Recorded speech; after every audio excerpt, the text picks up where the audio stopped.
Hello everyone, welcome to Singapore Vlog.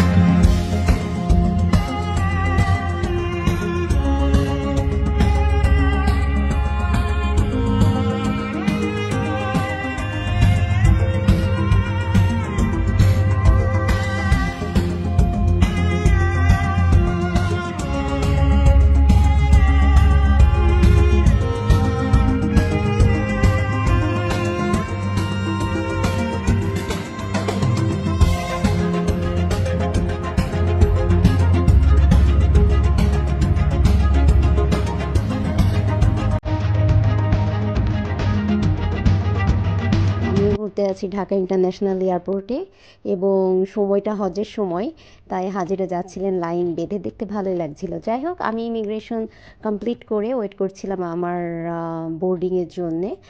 আমি যাচ্ছি সিঙ্গাপুরে, ঢাকা টু সিঙ্গাপুর এয়ারলাইন্সে।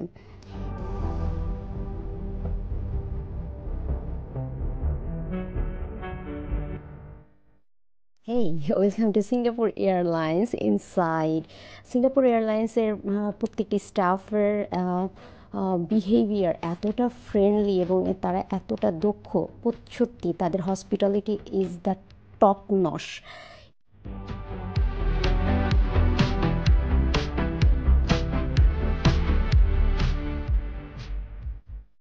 এরপরে যাই হোক, আমি আমার সিটে বসে পড়লাম।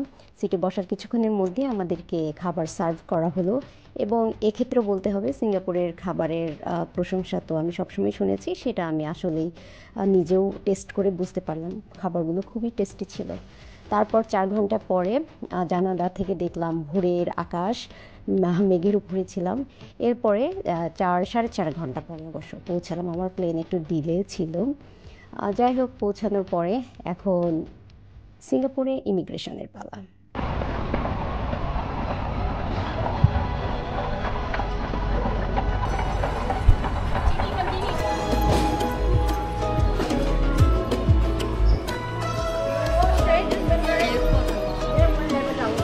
Straight and level down.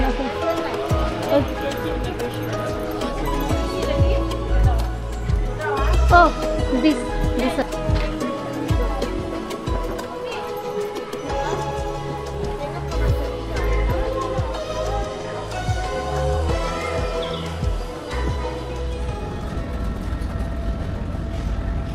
Immigration শেষ করে আমি আসলে লাগেজ কালেকশনের এই জায়গাটায় একটু বসেছিলাম, খুব টায়ার্ড ছিলাম। জায়গাটা খুবই সুন্দর, কালেকশনের জায়গাটা, লাগেজ কালেকশনের। ওকে, তারপর উবার না, ওরা বলে এটাকে গ্র্যাবে করে আমি আমার হোটেলের দিকে এগিয়ে যাচ্ছি। বলে রাখা ভালো যে এয়ারপোর্ট থেকে সিম কার্ড কিনবেন না, এয়ারপোর্টে আপনার ফ্রি ওয়াইফাই আছে। ফ্রি ওয়াইফাইটা আমি যেমন ইউজ করেছি, আপনারা চাইলে করতে পারেন। ফ্রি ওয়াইফাইয়ের মাধ্যমেই আমি আসলে গ্র্যাবটা কল করেছিলাম। সো যাচ্ছি সিঙ্গাপুরের পরিষ্কার পরিচ্ছন্ন সবুজে ঘেরা রাস্তার মাঝখান দিয়ে, দৃশ্যটা অসাধারণ।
সিঙ্গাপুর অ্যান্ড আমার হোটেল রুমে এই মুহূর্তে আমি বসে আছি।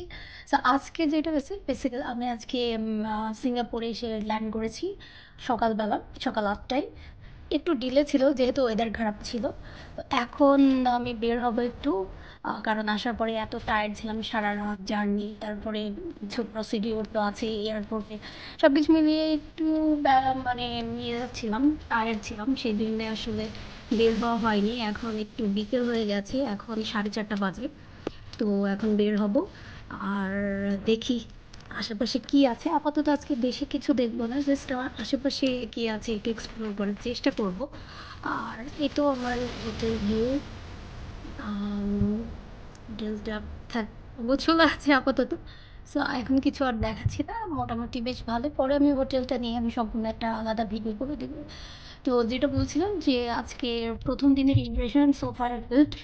আর ইমিগ্রেশন নিয়ে যদি বলতে হয় তাহলে বাংলাদেশে কোনো ধরনের প্রবলেম করেনি। আমি যদি এখন এসেছি কিন্তু তেমন কোনো কোয়েশ্চেন করেনি। আম, মানে রিটার্ন টিকিট কিংবা হোটেল বুকিং এসব কিছুই জানতে চাইনি, কারণ মেবি আমি অবশ্যই একটা ভালো কাজ করেছিলাম। বাসা থেকে এসজি কার্ড যেটা আছে সেটা আপনার সিঙ্গাপুরে এসে অনেক সময় ফিল আপ করতে হয় যদি না করে আসেন। সো ওটা করে নিয়েছিলাম বাড়ি থেকেই। তো বাসা থেকে ওটা করে আমি বের হয়েছি। সো এই জন্য আমার সময় ভিড় হয়নি সিঙ্গাপুরে ল্যান্ড করার পরে। আর সিঙ্গাপুরেও ইমিগ্রেশনে তেমন কিছুই জিজ্ঞেস করেনি, কিছুই জিজ্ঞেস করেন, কিছুই জিজ্ঞেস করে না। ব্যাপারটা হচ্ছে যে সিঙ্গাপুরে এখন ইমিগ্রেশন নিয়ে যদি বলি যে ম্যানুয়ালি কিছুই হয় না, এইভাবে সম্পূর্ণ মেশিনে। আপনি জাস্ট ওই পাসপোর্টে স্ক্যান করবেন, থামসের ওরা যে প্রিন্ট আউট নেয় ওই প্রিন্ট থামস প্রিন্ট নেবে, আর চোখের ছবি আমি বের হয়ে আসতে পারতাম মনে এসে।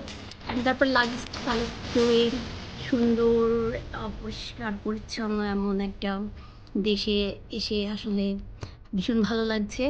দেখা যাক আমার এই এক সপ্তাহের হলিডেটা কেমন আমি এনজয় করি সিঙ্গাপুরে, এবং সিঙ্গাপুর নিয়ে বেশ কয়েকটা সিরিজ তো আমি করবো। আই হোপ যে আপনারা আমার সাথে থাকবেন। ওকে।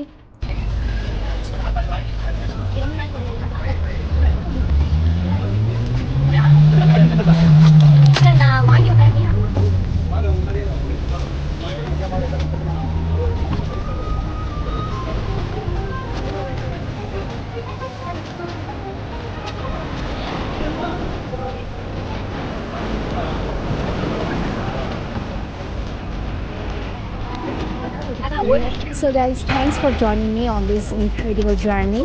And যদি আপনারা এই ভিডিওটি পছন্দ করে থাকেন, please give it a thumbs up and subscribe for more travel vlogs. সবাই ভালো থাকবেন, সামনে হবে আবার দেখা হবে। Take care, bye by.